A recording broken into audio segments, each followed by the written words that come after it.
કરીએ તો આજથી ગરમીમાં રાજ્યમાં રાહત આંશિક મળી શકે છે। તાપમાનમાં 2 થી 4 ડિગ્રી જેટલો ઘટાડો થઈ શકે છે। મોટાભાગના જિલ્લાઓમાં આ તાપમાનનો ઘટાડો જોવા મળી શકે છે। કેટલાક જિલ્લાઓમાં તાપમાન ઊંચું રહેવાની પણ સંભાવના છે। આજના દિવસે સુરેન્દ્રનગર અને અમદાવાદમાં યલો એલર્ટ જાહેર કરાયું છે। પોરબંદર, કચ્છ અને ગાંધીનગરમાં પણ યલો એલર્ટ જાહેર કરાયું છે।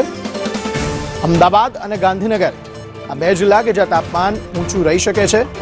પોરબંદર, કચ્છમાં પણ તાપમાન ઊંચું રહેશે। ઉત્તર પૂર્વના પવનોને લીધે આ ગરમીની અસર જોવા મળશે।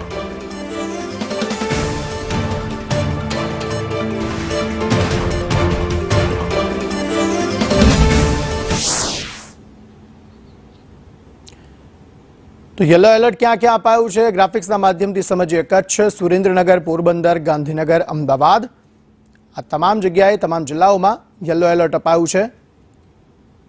એટલે મહદઅંશે આ જે જિલ્લાઓ છે 5 જિલ્લાઓ ત્યાં તાપમાન વધુ રહી શકે છે। બાકી આંશિક રાહત અન્ય જિલ્લાઓમાં જોવા મળી શકે છે।